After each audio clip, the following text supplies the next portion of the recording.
Bringing a non-service comfort animal into highly regulated, competitive work environments usually provokes a hostile reaction from employers. In the context of disability claims, the Social Security Administration holds a similarly rigid view.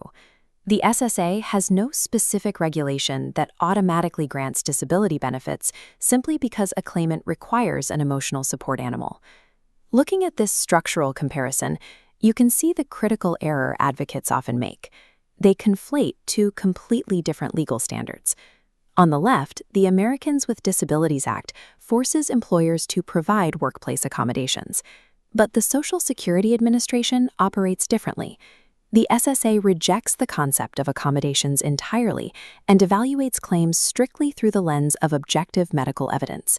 Under SSA rules, an emotional support animal functions as a data point for determining a claimant's residual functional capacity. The animal's required presence provides the specific objective evidence an adjudicator needs to define the claimant's actual ability to function in a work setting. An ESA represents raw, actionable data. Proving an inability to work requires documenting this data accurately, rather than asking an administrative law judge for sympathy. The legal foundation for this approach is found in 20 CFR Section 404.1513. Under this regulation, a doctor's letter recommending an ESA is classified strictly as a medical opinion. Administrative law judges evaluate these medical opinions using the rules laid out in Social Security Ruling 24-3P. They are required to test every opinion for two specific factors: supportability and consistency. The vast majority of ESA prescriptions fail this test at the hearing level. The failure occurs because the prescribing doctors use vague, subjective language. A letter stating the claimant needs a dog for comfort is routinely dismissed by ALJs as conclusory. Conclusory statements provide zero actionable data regarding the claimant's functional limitations. Without specific functional data to build the RFC, the letter offers no proof of disability. To survive the strict scrutiny of SSR 24-3P, the medical opinion must pivot away from subjective feelings of comfort and articulate objective, measurable functional limitations. This flowchart illustrates two mandatory criteria for a medical opinion under SSR 24-3P. First, frequency of use. The letter must explicitly state if the claimant requires the animal's presence 24/7. Second, functional necessity. The opinion must detail the exact symptoms the animal mitigates. This requires concrete examples in the medical record. For instance, documenting the dog interrupts acute panic attacks or provides tactile grounding during dissociative episodes. Documenting these specific interventions clarifies the threshold between a standard ESA and a psychiatric service dog.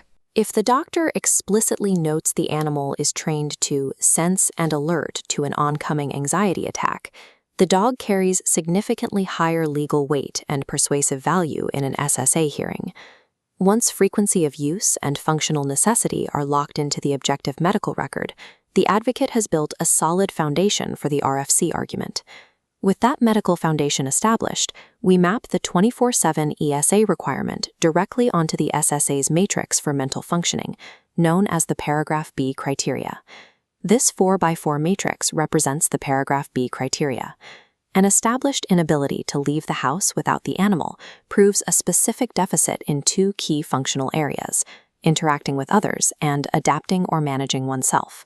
Total dependence on the animal to navigate social spaces dictates a marked limitation in interacting with others.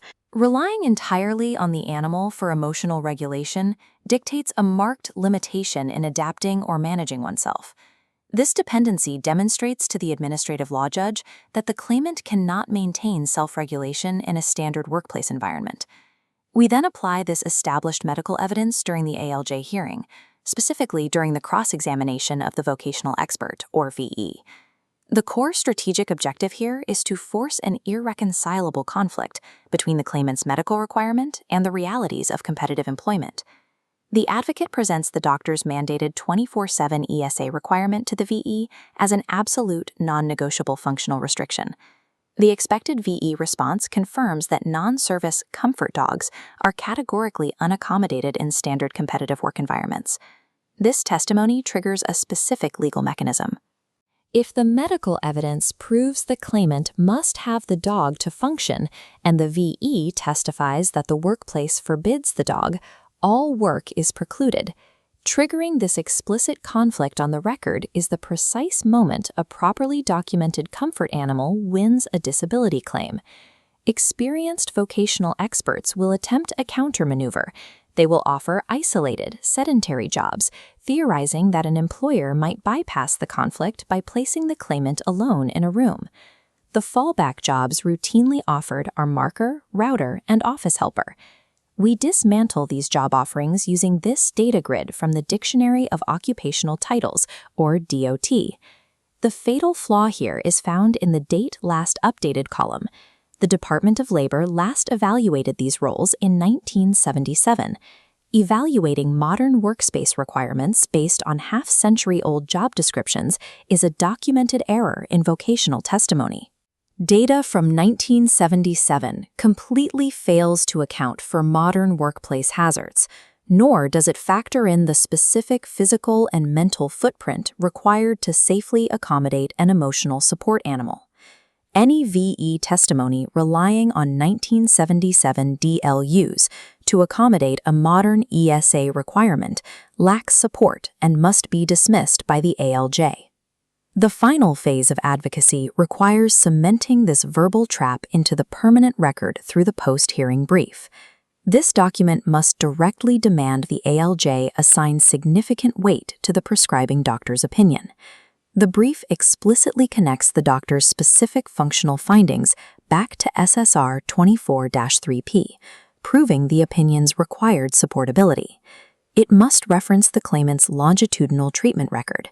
This proves the impairment is chronic and documents a clear history of failed emotional regulation when the animal is absent.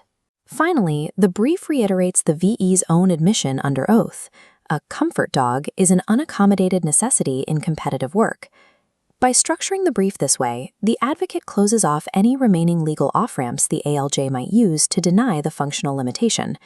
The entire argument ultimately satisfies one final overarching regulatory threshold, SSR 96-8P. This ruling defines disability by asking whether a claimant can maintain substantial gainful activity, or SGA, on a regular and continuing basis. Combining these elements forms the ultimate legal conclusion. Because the claimant cannot maintain emotional regulation without the ESA, and the competitive workplace bans the ESA, sustaining work on a regular and continuing basis is impossible. While an ESA is not an automatic ticket to benefits, structuring it as objective medical evidence establishes a record that can support a finding of occupational preclusion.